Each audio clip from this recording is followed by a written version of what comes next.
अस्सलाम वालेकुम। I am Tanzila Khanam and this is psychology basics intermediate lecture of psychology. पिछले lecture में हमने पढ़ा था कि मेमोरी क्या है, मेमोरी की डिफरेंट टाइप्स क्या हैं, उसकी डिफरेंट स्टेजेस क्या हैं। आज का हमारा जो टॉपिक है वो भी मेमोरी से ही रिलेटेड है, जिसमें हम ये देखेंगे कि मेमोरी को किस तरह से मैयर किया जाता है। अब आप ये सोचेंगे कि मेमोरी तो हमें नज़र ही नहीं आती, तो उसको हम मैयर कैसे करते हैं। तो बेसिकली जो मेयरमेंट ऑफ मेमोरी है, इट मीन्स मेयरमेंट ऑफ रिकॉल। हम अगर मेमोरी के प्रोसेसेस को याद करें तो उसमें जो तीसरा प्रोसेस था, रिटेंशन या रिकॉल, तो जो मटेरियल हमने स्टोर किया होता है उसको हम जब ज़रूरत पड़ती है और उसको दोबारा जहन में लाते हैं, उसको रिकॉल करते हैं, तो उसको हम कहते हैं कि यहाँ पे है, ये हमारी मेमोरी। हम इसी से किसी की मेमोरी का पता चलाते हैं ना, कि उसको हमने एक बात बड़े अरसे पहले बताई थी और आज दोबारा पूछी है तो उसको याद है। टीचर्स भी यही देखते हैं कि एक बच्चे ने सबक अच्छा याद किया हुआ तो कहते हैं हाँ इसकी मेमोरी बड़ी अच्छी है। तो जो चीज़ उसने रिकॉल की या जो चीज़ उसने रिप्रोड्यूस की, जो पहले याद की हुई थी, पहले लर्न की हुई थी, उसको दोबारा से जो है वो जहन में ला के और बयान किया, एक्सप्रेस किया, तो ये रिटेंशन और रिकॉल थी। इसी को मैयर करने को हम मैयरमेंट ऑफ मेमोरी कहा जाता है। तो मैयरमेंट ऑफ मेमोरी के लिए जो तरीके इस्तेमाल किए जाते हैं आपके सिलेबस में, उसमें 4 तरीके हैं, जिसमें सबसे पहला है रिकॉल मेथड। अभी पहले हम इनके सबके नाम यहाँ पे लिख लेते हैं कि कौन कौन से मेथड्स हैं। Recall method.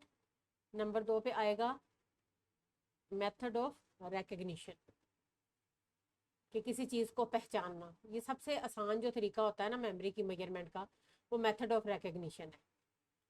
फिर उसके बाद नंबर 3 पे आ जाता है रीअरेंजमेंट मेथड।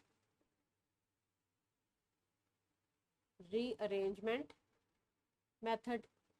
और जो लास्ट वन है वो है रीलर्निंग मेथड। तो अब वन बाय वन जो है हम इसको तरतीब से पढ़ेंगे। अच्छा, मेजरमेंट ऑफ मेमोरी के अंदर जो एक बहुत इंपॉर्टेंट नाम हमें नज़र आता है, या जिसके जिक्र के बगैर मेमोरी का जिक्र हम जो है वो हमारा कंप्लीट नहीं होता, वो है एबिंगॉस। एबिंगॉस एक साइकोलॉजिस्ट था जिसने मेमोरी पे और फॉरगेटिंग पे बहुत ज़्यादा काम किया। इसलिए जब भी आपको एबिंगॉस का नाम आपके सामने लिया जाए तो आपके जहन में फ़ौरन मेमोरी और फॉरगेटिंग का जो है वो कंसेप्ट आना चाहिए। जो हमारा सबसे पहला रिकॉल मेथड है उस पर एबिंगॉस ने बहुत ज़्यादा काम किया, और उसने अपने ऊपर खुद से एक्सपेरिमेंट करके जो है उसने डिफरेंट तरीके से जो है वो रिजल्ट्स निकाले, और डिफरेंट जो है उसने फॉरगेटिंग कर्व दिया, और मेमोरी के अंदर उसने बहुत सारा काम किया। अब रिकॉल मेथड में ये है कि किसी भी इंडिविजुअल को जो है वो एक मटेरियल दिया जाता है, और उसको कहा जाता है कि इसको लर्न करें। अच्छा, लर्न करने के बाद जो है उसको कहा जाता है कि अब आप इसको रिकॉल करें। तो वहाँ से पता चलता है कि एक, और उसको एक टाइम भी दिया जाता है। तो वहाँ से पता चलता है कि इंडिविजुअल को की मेमोरी कितनी अच्छी है और उसको सबक कितने अच्छे तरीके से याद हुआ। जब ये एक्सपेरिमेंट किए गए तो इसमें इंडिविजुअल एबिंगॉस ने मीनिंगफुल मटेरियल की बजाय नॉन सेंस, यानी गैर ऐसा मवाद, बेमैनी मवाद जो है उसने इस्तेमाल किया, जिसके लिए उसने वर्ड यूज़ किया नॉन सेंस सिलेबल्स, कि ऐसे अल्फाज जिनका कोई मतलब नहीं है। और इनको यूज़ करने का तरीका ये था कि जो मीनिंगफुल मटेरियल होता है उसके साथ हमारी कोई ना कोई एसोसिएशंस जो हैं वो वाबस्ता होती हैं। हमने अभी लर्निंग बाय कंडीशनिंग पढ़ा है ना इसी चैप्टर में, कि कुछ चीज़ें जो हैं हम एसोसिएट करके दूसरी चीज़ों के साथ उनको याद रख लेते हैं। तो जो नॉनसेंस वर्ड्स होते हैं या नॉनसेंस सिलेबल्स होते हैं, उनको, उनके साथ हमारी कोई एसोसिएशंस नहीं जुड़ी होती, उनके साथ हमारे कोई प्रीवियस एक्सपीरियंसेस नहीं होते, इसलिए उनकी मेमोरी जो है ना वो उनको याद रखना और उनको रिकॉल करना मुश्किल होता है। तो इसमें ये जो एक्सपेरिमेंट्स किए गए, इनमें कुछ मटेरियल दिया जाता था, और आफ्टर सम डेज उनको दोबारा बुलाया जाता था सब्जेक्ट्स को, और उनको कहा जाता था कि अब इसको दोबारा से रिकॉल करें। तो इस तरीके से पता चलता था कि जो उन्होंने फौरी तौर पे रिकॉल की है उसमें, और जो बाद में रिकॉल की है उससे पता चलता था कि उनकी जो मेमोरी है वो कितनी है, अच्छी है, बुरी है, किस तरह की है। तो इस इन तजर्बात की बुनियाद पे जो है वो रिकॉल की जो डिफरेंट टाइप्स बनाई गई, उनमें नंबर 1 है एडिड रिकॉल, जो ब्रॉडली कैटेगराइज किया गया एडिड रिकॉल। और नंबर 2 पे अनएडिड रिकॉल। इसमें एडिड रिकॉल जो है वो आसान है, वो हम देखते हैं कि उसके कौन कौन से तरीके हैं। एडिड रिकॉल में जो सबसे पहला तरीका आ जाता है वो है पेयर ऑफ वर्ड्स। इसमें एक मटेरियल याद करने के लिए दिया जाता है या पेयर ऑफ वर्ड्स याद करने के लिए दिए जाते हैं, और उसको कहा जाता है सब्जेक्ट को कि अब तुमने इनको रिकॉल इस तरह से करना है कि उसको एक वर्ड दिखाया जाता है और उसको कहा जाता है कि उसके दूसरे जो पेयर है उसको रिकॉल करो। तो ये आसान होता है क्योंकि पेयर ऑफ वर्ड्स में जब आप जैसे चेयर टेबल एक हमारा ऐसे पेयर बने हुए हैं कि अगर चेयर का नाम ले तो टेबल खुद बहुत जो है वो याद आ जाता है, या अगर हम जो है वो उर्दू में रोटी पानी का नाम ले तो रोटी का नाम लेंगे तो हमें पानी का लफ्ज़ साथ खुद बहुत याद आ जाता है। तो ये हमारी जो है वो डिफरेंट किस्म की एक ऐसी एसोसिएशंस हैं जो बन चुकी हैं, इसीलिए फिर यहाँ पे जो एबिंगहॉस है उसने नॉनसेंस सिलेबल्स का इस्तेमाल किया था। अच्छा, पेयर ऑफ वर्ड्स की सूरत में एक एडिड रिकॉल होती है, यहाँ पे एड मिल रही है, क्यू मिल रहा है कि एक वर्ड जो है वो क्यू के तौर पे काम कर रहा है, और ये क्यू जो है ये आपको दूसरे वर्ड को याद करने में, रिकॉल करने में हेल्प कर रहा है। जो दूसरा तरीका है वो है एंटीसिपेशन मेथड।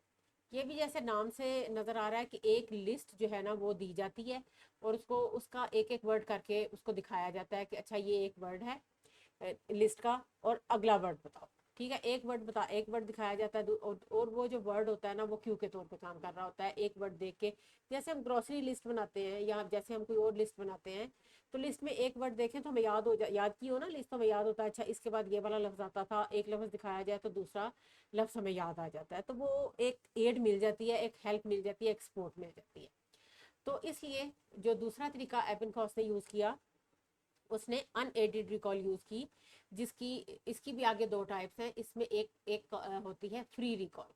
फ्री रिकॉल में जो कि नॉनसेंस सिलेबल्स या जो भी मटेरियल याद करने के लिए दिया जाता था एक्सपेरिमेंट्स में, उनको कहा जाता था कि आप इसको सिर्फ इसको एज आपने इसको रिकॉल करना है, जो भी आइटम्स लिस्ट के अंदर लिखे हुए हैं या जो भी मटेरियल है याद किया हुआ आपने, वो उसको आपने बस रिप्रोड्यूस करना है, रिकॉल करना है। ठीक है, आपने उसमें उसकी अरेंजमेंट का ध्यान नहीं रखना, जो वर्ड पहले आ रहा है बेशक पहले जेन में आ रहा है पहले लिख दे, बाद में जेन में आ रहा है बाद में लिख दे, बस आपने उस लिस्ट को जो है ना वो रिप्रोड्यूस करना। जो दूसरा तरीका था वो था सीरियल रिकॉल, और ये सब रिकॉल के मेथड में जो हम मेमोरी को मेजर करते हैं सबसे मुश्किल तरीका सीरियल रिकॉल है। इसमें जो है वो इसमें उसको कोई ऐसा क्यू नहीं दिया जाता कि जिसकी मदद से वो उसको कोई हेल्प या सपोर्ट मिल सके अगला किसी वर्ड को रिकॉल करने में। और उसको कहा जाता है कि लिस्ट को आपने जो है ना आइटम वाइज या आइटम वाइज आपने जो है वो रिप्रोड्यूस करना है, और एक अरेंज तरीके से बिल्कुल अरेंज हो आइटम्स, और मतलब तीसरे नंबर पे जो आइटम था वो तीसरे नंबर पे ही हो, अदरवाइज आपकी एरर गिनी जाएगी। तो ये सबसे मुश्किल है सीरियल रिकॉल, और इसके तरीके में जो है वो एक्सपेरिमेंट्स में देखा गया कि इसके जो रिजल्ट्स में मेमोरी के जो आइटम्स जो सब्जेक्ट से याद किए गए सबसे कम रिकॉल इस तरीके में देखने में आई। जो दूसरा तरीका है वो है मेथड ऑफ रिकग्निशन। रिकग्निशन का मतलब जो है वो पहचानना, शनाख्त करना, किसी भी चीज़ को किसी दूसरी चीज़ से डिफरेंशिएट करना। तो ये जो है ये काफ़ी आसान है रिकॉल की निस्बत। इसमें जो है कुछ मटेरियल जो है वो दिया जाता है लर्न करने के लिए। मटेरियल या सब्जेक्ट्स को दिया गया, उनको याद करवा दिया गया, उन्होंने जब मटेरियल लर्न कर लिया तो उनको उसको क्या किया जाता है, फिर उसके बाद कुछ और मटेरियल जो है ना न्यू मटेरियल जो है उसके अंदर ऐड कर दिया जाता है और उसको मिक्स कर दिया जाता है। ठीक है, अब उसको कहा जाता है कि वो रिकग्नाइज करे कि उसने कौन से जो मटेरियल जो है वो पहले याद किया हुआ है। तो इससे फिर उसको ये पता चल जाता है कि इनकी जो है मेमोरी कितनी है, कि ये इनकी जो डिफ्रेंशिएशन है वो कितनी है, कि हमने ये वाला मटेरियल याद किया हुआ था और हमने ये वाला मटेरियल याद नहीं किया हुआ था। और ये जैसे एक दफ़ा लैब में ये एक्सपेरिमेंट हुआ, उसके 2 हफ्ते बाद दोबारा एक्सपेरिमेंट सब्जेक्ट्स को बुलाया गया और उनको कहा गया कि अब आपने जो पिछली दफ़ा मटेरियल याद किया था उसको इससे आप जो है वो डिफ्रेंशिएट करें। ये वाला तरीका हमारे MCQs जो हमारे पेपर में होते हैं उसमें बहुत ज़्यादा यूज़ किया जाता है कि हमें ये बताया जाता है कि कौन सी ऑप्शन जो है हम उससे फेमिलियर होते हैं, हमने वो पढ़ी होती है, हमें उसको देख के आसानी हो जाती है और हम उसको आसानी से जो है वो टिक कर देते हैं और इससे हमारे नंबर भी अच्छे आ जाते हैं। एमसीक्यूज में अक्सर बच्चों के नंबर अच्छे आते हैं अगर अच्छे तरीके से पढ़ाओ।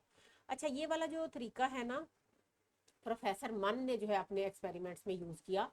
और उसने क्या किया कि उसने अपने सब्जेक्ट्स को कुछ एक तस्वीरें दिखाई। मिसाल के तौर पे उसके पास एक चार्ट था और उस चार्ट के ऊपर जो है ना 12 लोगों की तस्वीरें थी। तो उसने वो एक दफ़ा सब्जेक्ट्स को दिखाई और उसके बाद उसने जो है इंडिविजुअल को वापस भेज दिया सब्जेक्ट को। और उसके बाद उसने जो है उसको कुछ अरसे के बाद दोबारा बुलाया और उसको कहा कि जो आपने पहले वाली जो तस्वीरें देखी थी ना, उसको जो दोबारा तस्वीरें दिखाई गई वो 25 थी, ठीक है। तो पहले जो पहले तस्वीरें दिखाई गई थी वो 12 थी और जो बाद में तस्वीरें दिखाई गई वो 25 तस्वीरें थी। और उन 25 तस्वीरों में से उसको कहा गया कि रिकग्नाइज करो कि तुमने कौन सी पहले 12 तस्वीरें देखी हैं। तो इस तरह से उसकी जो मेमोरी है सब्जेक्ट्स की, उसको मैयर किया गया कि कितनी जो दुरुस्त जवाब है वो दे सकते हैं और कितनी उसकी रिटेंशन जो है मेमोरी और जो मेमोराइज मटेरियल की वो कितनी अच्छी है। अच्छा, उसके बाद जो अगला मेथड है वो है मेजरमेंट ऑफ मेमोरी का रीअरेंजमेंट मेथड।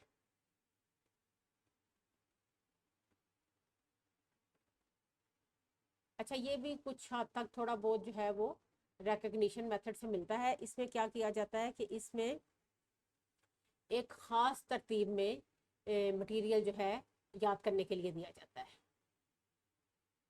एक स्पेसिफिक आर्डर होता है कि आपने इस आर्डर को आगे पीछे नहीं करना और उसी आर्डर में जो है वो आइटम्स हैं या लिस्ट है या कोई भी चीज़ है उसको आपने उसी स्पेसिफिक आर्डर में जो है वो जो है आपने याद करना है। उसके बाद क्या है, जब वो याद कर लेता है तो उस ऑर्डर को चेंज कर लिया जाता है, चेंज कर दिया जाता है। और उसके बाद उस इंडिविजुअल को, सब्जेक्ट को दोबारा वो चीज़ दी जाती है और उसको कहा जाता है कि उसको रीअरेंज करें।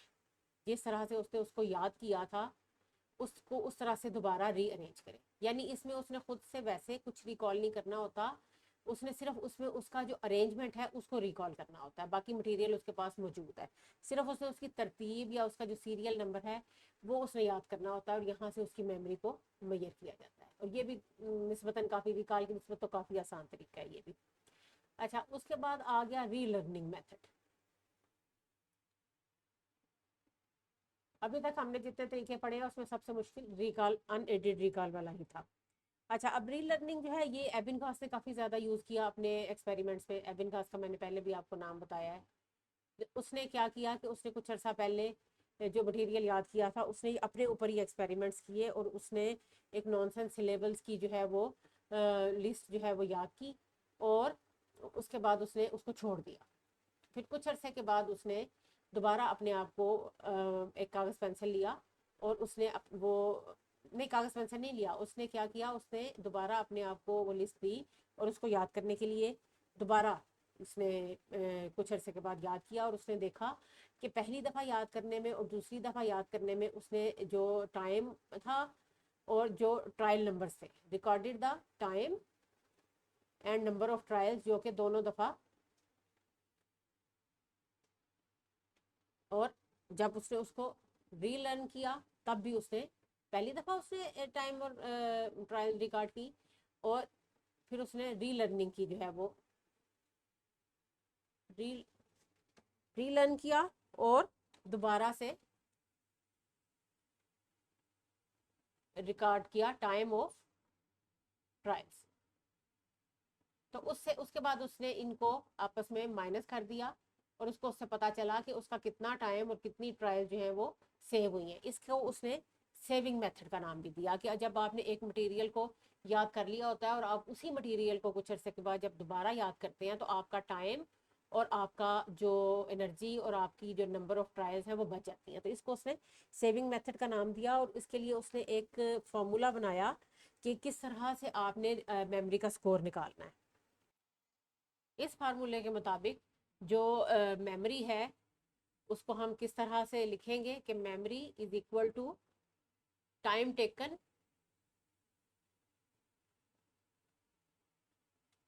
फर्स्ट टाइम, कि आपने जो लर्निंग की है उसकी in first time taken first learning, ठीक है।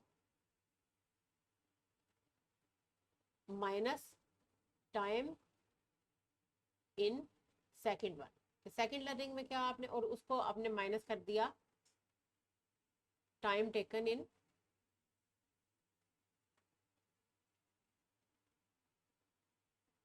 First learning. और ये जब उसने ये सब निकाल लिया तो इसको उसने मल्टीप्लाई बाय 100 कर दिया। अब इससे हम ये देखते हैं, इसके अंदर हम पुट करके देखते हैं कि पहला जो सबसे उसने याद किया, पहली दफ़ा उसने 40 मिनट्स का टाइम लिया एक लिस्ट को या एक मटेरियल को याद करने के लिए। दूसरी दफ़ा उसने टाइम लिया 30 मिनट्स का। उसके बाद उसने नीचे टाइम लिखा जो उसने फर्स्ट ट्रायल में लिया था, और उसको जब उसने 100 से मल्टीप्लाई किया तो इसका आंसर आया 25। तो उसने 25% जो है वो टाइम बचाया पहली लर्निंग के बाद दूसरी उसी मटेरियल को दोबारा लर्न करने में। तो इसलिए उसने इसको सेविंग मेथड का नाम दिया कि जब कोई भी चीज़ आपने, कोई भी मटेरियल आपने पहले से याद किया हुआ है और उसके बाद आप उसको दोबारा से याद कर रहे हैं, तो उसमें आपका टाइम भी बच जाता है। और यही फार्मूला आप ट्रायल्स के साथ भी लगा सकते हैं कि पहला जो है वो आपका, यहाँ पे टाइम की जगह अगर आप ट्रायल्स लिख दें तो पहले जो ट्रायल्स हैं वो फर्स्ट टाइम की ट्रायल्स, और उसके बाद ट्रायल्स इन first time minus second time, और उसके बाद ओवर फर्स्ट टाइम। ठीक है, मल्टीप्लाई बाय 100। तो इसमें आप कोई भी फार्मूला पुट कर लें, कोई भी जो है वो आप इसमें अपनी वैल्यू पुट कर सकते हैं। मसलन आपने पहली दफ़ा याद करने में 8 ट्रायल्स ली थी और दूसरी दफ़ा याद करने में 6 ट्रायल्स ली। इसको आप डिवाइड करेंगे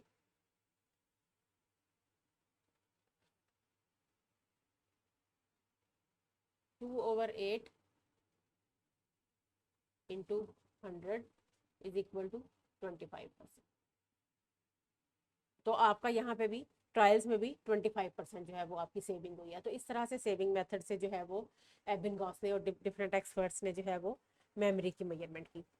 तो ये था हमारा मेजरमेंट ऑफ मेमोरी वाले हमारे 4 तरीके हमने पढ़े, जिसमें हमने रिकॉल पढ़ा, जिसमें हम रिकग्निशन पढ़ा, जिसमें हमने जो है री लर्निंग और रीअरेंजमेंट पढ़ा, जिसमें सबसे मुश्किल हमने देखा कि अनएडेड रिकॉल वाला तरीका जो है वो सबसे मुश्किल है। और इस तरह से आप अपनी डेली लाइफ में भी जो है मेमोरी का स्कोर मैयर कर सकते हैं। आप अपना भी मैयर कर सकते हैं, दूसरों का भी मैयर कर सकते हैं, क्योंकि एबिंगहॉस ने भी सारे एक्सपेरिमेंट्स अपने ऊपर किए थे, तो इसका मतलब है हम ये सारे एक्सपेरिमेंट्स अपने ऊपर भी कर सकते हैं। होपफुली आपके लिए ये बेनिफिशियल होगा। मेरी वीडियो को लाइक करें, शेयर करें, मेरे चैनल को सब्सक्राइब करें। Thanks for watching.